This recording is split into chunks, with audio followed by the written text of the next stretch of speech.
Hi guys, అందరూ ఎలా ఉన్నారు? బాగున్నారా? ఇప్పుడు మనం వచ్చేసి అరబీ కంట్రీలో కొన్ని పదాలు నేర్చుకుందాం. మన ఇండియాకి ఇక్కడికి ఏంటో డిఫరెంట్ చూద్దాం.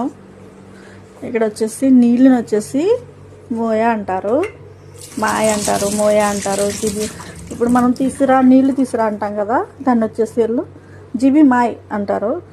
ఇప్పుడు మళ్ళీ రెండోది వచ్చేసి దీన్ని మనం నూనె అంటాము, ఆయిల్ అంటాము.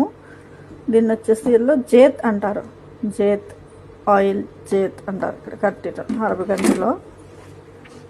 ఇంకోటి వచ్చేసి మనం ఫేరీ లాంటివి వాడతాం కదా, అవి ఎలా అంటారు, సబ్బున్ అంటారు. దేన్నన్నా ఫేరీ అంటారు, సబ్బున్ అంటారు. మనకి ఇంగ్లీష్లో కావాలితే ఫేరీ అంటారు, లేకపోతే సబ్బున్ అంటారు. మనం గిన్నెలు వచ్చేసి ఏదన్నా గిన్నెలు కానీ ప్లేట్లు కానీ అంటాం కదా, ఇక్కడ అంటారు సహాన్ అంటారు. ఈ గ్లాసులు వచ్చేసి కొంతమంది గ్లాసులు అంటారు, లేకపోతే